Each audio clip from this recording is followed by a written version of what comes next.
Hello there, Dr. Mendenall here. I would like to read two stories, but first let's look at the story cards for the first story.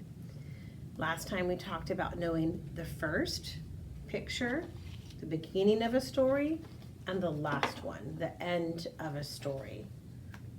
For starters, I can see it's daytime over here and nighttime over here. They have those little lightning bugs that we don't have where we live, but you can tell it's a gray or darker sky. So it starts out with at least two people working in the garden, and it ends with her enjoying sitting in the garden, right? So as we look through the story, let's see if we can find those two pictures. The first story is My Garden, and it's by Kevin Hennigs. And the second one is a poem. It's poetry about plants. My Garden, Kevin Hennigs. My mother has a garden. I'm her helper. I water, I weed, and I chase away the rabbits so they don't eat all the lettuce. It's hard work, and my mother's garden is very nice. But if I had a garden... So here's our first picture. Here's our bunnies. She's watering, and that must be Mom.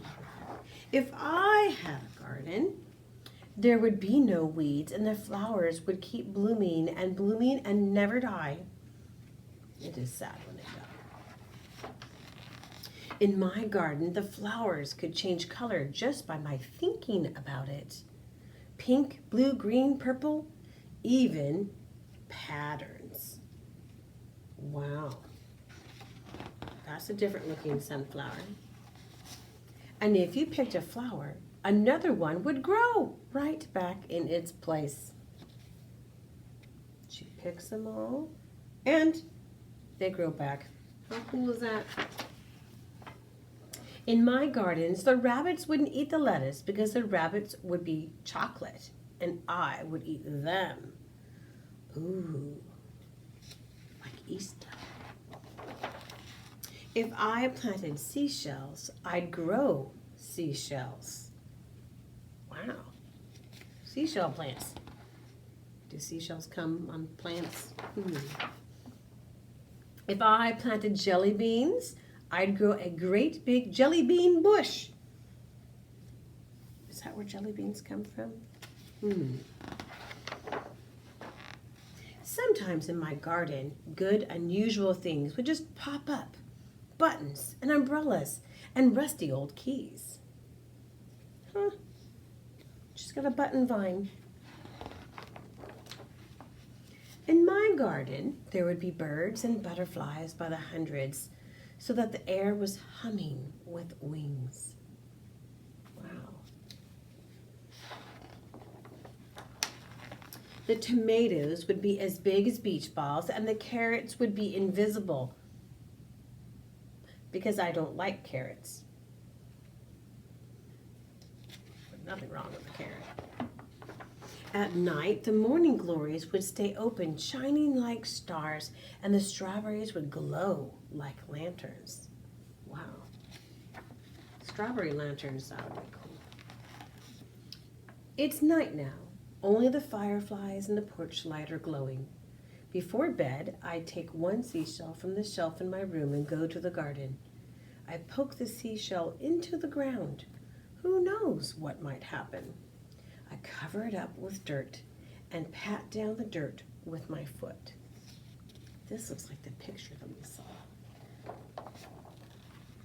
What are you doing? Asked my mother. Oh, nothing, I say. Just working in the garden. And there's the shell that she put in the garden. And what's growing out of the shell? It's the roots of a plant. Maybe it will make a seashell plant. This is a poem called Tommy, and it's by Gwendolyn Brooks. I put a seed into the ground and said, I'll watch it grow. I watered it and cared for it as well as I could know. One day I walked in my backyard, and oh, what did I see? My seed had popped itself right out without consulting me. Now do what it's going to do. This poem is called Maytime Magic. A little seed for me to sow, a little earth to make it grow, a little hole, a little pat, a little wish, and that is that. A little sun, a little shower, a little while, and then a flower. That was by Mabel Watts. Oh, and the ladybug. Here's another poem called The Seed. How does it know, this little seed, if it is to grow to a flower or weed? If it is to be a vine or shoot, or grow to a tree with a long deep root? A seed is so small. Where do you suppose it stores up all of the things it grows? Oh, look at all those animals. Okay. Our last one is called Garden. My mother works in a garden, growing carnations, both red and white.